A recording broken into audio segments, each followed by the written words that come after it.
সুন্দর মেঘলা মেঘলা দিন, কি সুন্দর ফুরফুরে বাতাস। কখন যেন এই বাতাসের সাথে আমিও উড়ে যাব। এমন আবহাওয়া থাকলে মনটা সত্যিই ভালো হয়ে যায়। মনে আর কোনো দুঃখ কষ্ট থাকে না। এখন তো আবার বৃষ্টি শুরু হয়ে গেল দেখছি। যাই, আগে গাছের মাঝখানে ডালটায় গিয়ে বসি, তাহলে আর ভিজবো না। কি সুন্দর বৃষ্টি! কিন্তু এই বৃষ্টির সময় একটু খিচুড়ি না হলে কি আর চলে? বেঁচে থাকতে এমন দিনে স্বামী ছেলে মেয়েদের সাথে নিয়ে কত খিচুড়ি রেঁধে খেয়েছি, অথচ শাকচুন্নি হওয়ার পর একদিনও তা খাওয়া হলো না। কি আর করার, এখন এই গাছের ডালে শুয়ে শুয়ে বৃষ্টি দেখি। গিন্নি, আকাশে মেঘ এখনো থই থই করছে। মনে হচ্ছে না বৃষ্টি আর থামবে, বুঝলে তো? হ্যাঁ, বৃষ্টি তো পড়েই যাচ্ছে, থামার আর কোনো নামগন্ধ নেই।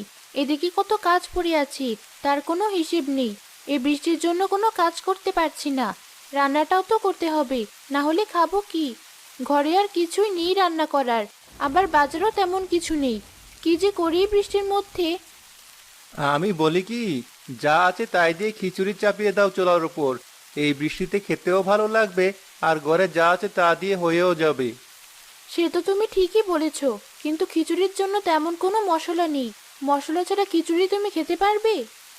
খুব পারবো, ও নিয়ে তোমায় ভাবতে হবে না। তুমি রান্না শুরু করো দেখি।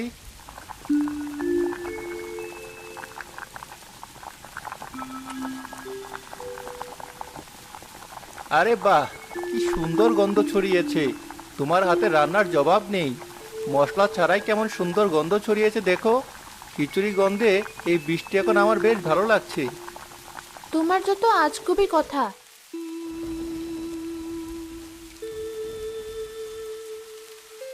আরে, খিচুড়ির গন্ধ বেশি আসছে না? মনে হচ্ছে ওই বাড়ি থেকেই আসছে। কি দারুণ গন্ধ! ওই বাড়িতেই যাই। মনটা এমনিতেই খিচুড়ি খিচুড়ি করছিল, তার মধ্যে আবার এমন গন্ধ নাকে এলে কি আর খিচুড়ি না খেয়ে থাকা যায়?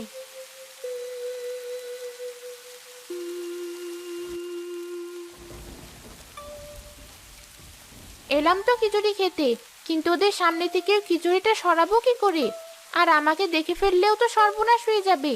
আমি বরং অদৃশ্য হয়ে থাকি, একটু অপেক্ষা করি, আগে দেখি কি করে, তারপর সুযোগ বুঝে খিচুড়ি নিয়ে হাওয়া হয়ে যাব।